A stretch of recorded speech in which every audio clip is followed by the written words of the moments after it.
Hello everybody and welcome to Langer's Legion. I'm Langer and we're here to talk about Star Wars Legion. And today, specifically, we're here to talk about the long-awaited and long-anticipated points updates that AMG has been hinting at for the last, 4 to 6 weeks. And they finally dropped earlier this week on June 5th. And let's not bury the lead here. Everything kind of happened as folks were expecting. The Empire got nerfed, specifically around Blizzard Force, and all other factions did get kind of buffed in various ways, one way or the other.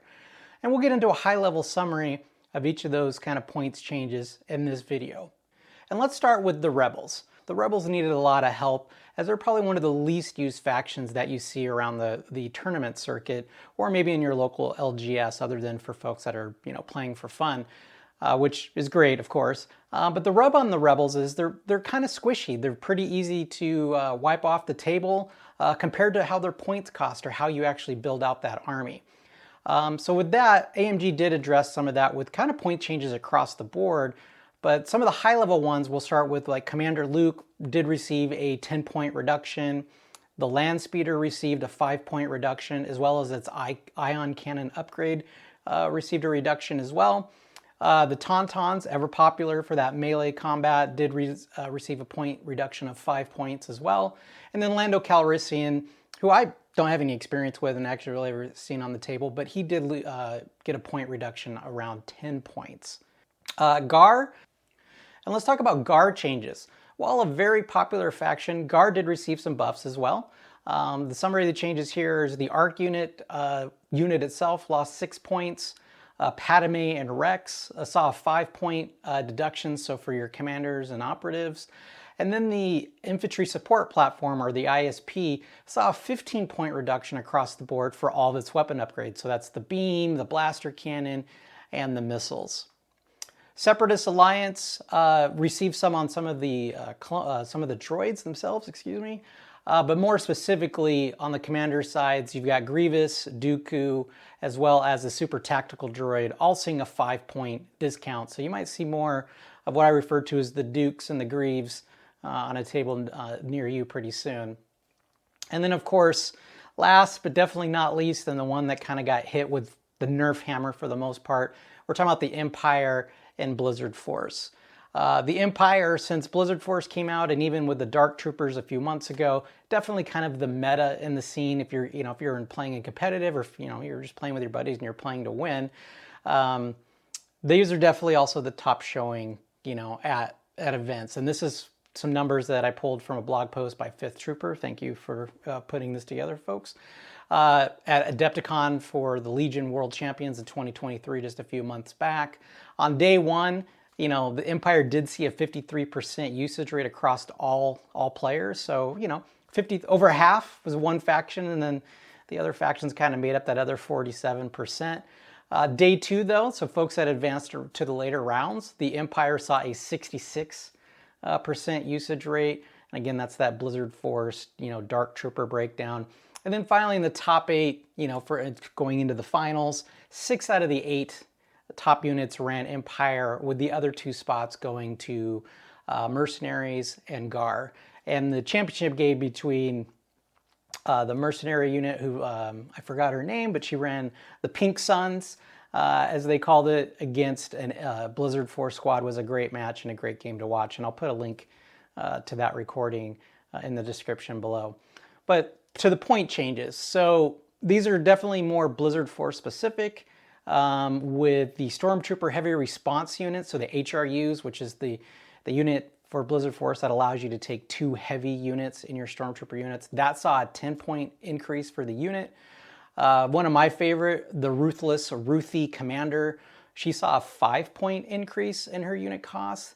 And then General Veers, oddly enough, saw a 5-point deduction in his cost. I actually like Veers. I use him quite a bit. He's got some really great vehicle-centric, as well as some barrage cards that I like to use in early rounds of matches.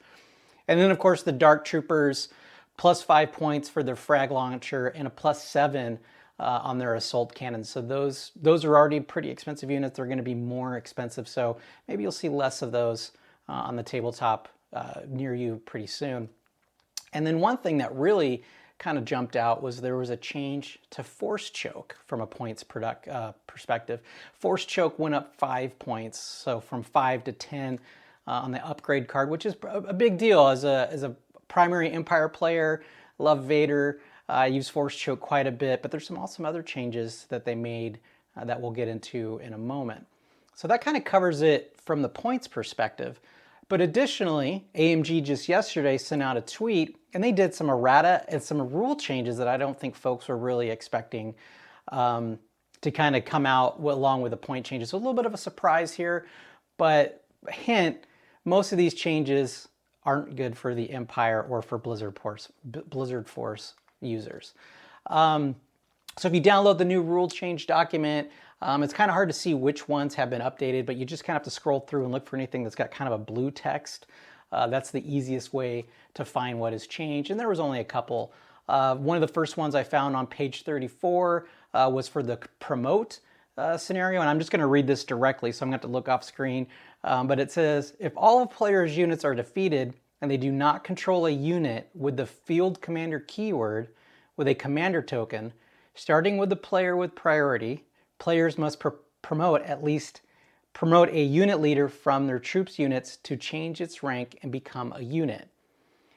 The unit's original order token is discarded and is replaced by an order token, and the unit counts as a unit for all rules purposes. If a player has no trooper units with a unit leader to promote and does not control a unit with the field commander keyword with a commander token, then they no longer have a unit and cannot play command cards. So basically this just comes down to if you lose your commander, you're running low on trooper units, maybe you've only got vehicles, or you don't have anybody with that field commander, you're basically going to lose your command card deck. And again, as an Empire player, usually that means if I lose Vader, I lose most of my command cards anyway. But for other builds and other lists, this could be very impactful. So there must have been some clarifying notes there for folks that maybe they've ran into this before. Another change was for resiliency, for damage on page 37 for vehicles. This comes with the disabled. So now you have to spend 2 actions to perform a non-pivot move action. So maybe again, just some rule clarification there. Guardian for page 46, and this is definitely targeted towards that Empire nerf around Dark Troopers. Guardian cannot be used with a unit with the Unstoppable keyword. Well, the only unit in the game right now that has Unstoppable is those Dark Troopers, right? So no longer should you be seeing those Royal Guards, Guardian Dark Troopers to kind of absorb some of those hits off them to even make them last even longer on the tabletop. And finally, Jakari Mastery. I think this might just be a verbiage cleanup. This was on page 47, and this definitely addresses some of the newer units that came out in the last 4 to 6 months. So we're talking about Ahsoka and Asajj Ventress. Those are the only cards that I'm familiar with the Jakar Mastery, and I'm just going to read this one again verbatim. It says, while performing a melee attack, after converting attack surges during the convert attack surges step, a unit with the Jakar Mastery keyword may spend any number of dodge tokens. For each dodge token spent in this way, change a blank result to a hit result to a critical result, or spend 2 dodge tokens to change a blank result to a critical result. And again, I think this is just more some verbiage cleanup. We all probably know that sometimes the wording on these cards isn't very clear and it kind of leaves a lot of gray area. I went back and looked at the originals. It doesn't call out making sure you do this after the convert attack surge step, and it doesn't call out the one hit hit result from a blank to a hit to a crit, or spending 2 to get to a crit. It just says you can spend dodge token to modify the attack dice for the most part. So this is probably just some good word cleanup to make it easier for folks, when you're playing again on the tabletop with your buddies or at a competition, to make sure that there's no misrepresentation. They also dropped on the rule changes. Like I said, they did do an errata. Again, if you look at the document, you have to look for anything that's kind of in a blue text. But the only thing that I could find, and I think you'll find as well, is they changed force choke, which again is a big change for the Empire and Force users, as no longer can you use force choke and let the attacker pick the mini in the unit that you're attacking, meaning if you want to take out that specific heavy unit upgrade, or maybe you're attacking a clone unit and they've got echoes, or they got 5, which is a 2-point unit, and you're like, hey, I want to cause a wound to that. They're now saying with Force Choke, you attack the unit, and then the defender now gets to, they suffer the 1 wound, and now the defender gets to allocate or choose what mini comes off the board for that. So that's a huge change to the Empire. It'll be interesting to see if Force Choke is still going to be considered a must-have when you build out Darth Vader or those Palpatine lists, because again, got a point increase, so it's up to 10 points, and now you've lost a little bit of that flexibility of directly impacting, who you want to choke, out of your enemy's unit.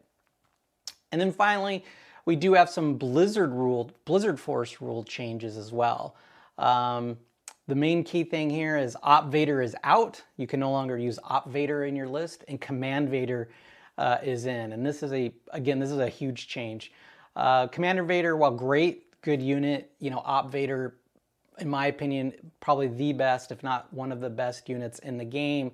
Gives you a lot of flexibility as well, because he's cheaper, he's got some better abilities to him, and so on and so forth. Plus his movement's better. Op Vader moves at 2 and Commander Vader moves at 1, so it's a little bit of a challenge there. So this is another big change to Blizzard Force. Again, we'll see how that plays out with folks when they build out their lists, but obviously, Op Vader out is a huge impact beyond just the points update. And just for, just the giggles, as this was kind of directed towards Blizzard Force, I did jump into Tabletop Admiral and make a Blizzard Force unit and comparing, let's say, then and now. So kind of like the gold standard, or kind of the normal Blizzard Force build you might see, is a 10 activation list with Ruthie, the Imperial Officer, obviously Op Vader, like I mentioned, the 2 Stormtrooper HRU units with a DLT and the RT-97, maybe some snow troopers in there with impact grenades, 2 of those usually, and then, because it can, up to 4 units of speeder bikes. And before the point changes, that list came in at 788, which is ridiculous, right? For that kind of firepower, those types of units, and getting that lower bid to really control the deployment scenario, what's the objective, those types of things, right? Like it's, you're bringing all that and you still have 12 points to play with. But you compare that now with the point change. By the way, that will go in effect, I should have called this out, June 15th, right? So these are new rules going into effect on June 15th. Of course, doesn't stop you from playing with them now. That same list, so that same 10 activation list, now is going to come out at 818 points, right? So now Empire/Blizzard Force players are going to have a lot to think about on how they're going to construct that list, what they take out, what they bring now. Maybe it's not 4 sets of bikes. Obviously, Op Vader is out, like I mentioned. So should be really interesting to see what this does for the meta and how it shakes things up. But with that, I do want to thank you for the time. That's all I've got here. Till the next time, hail to the Empire.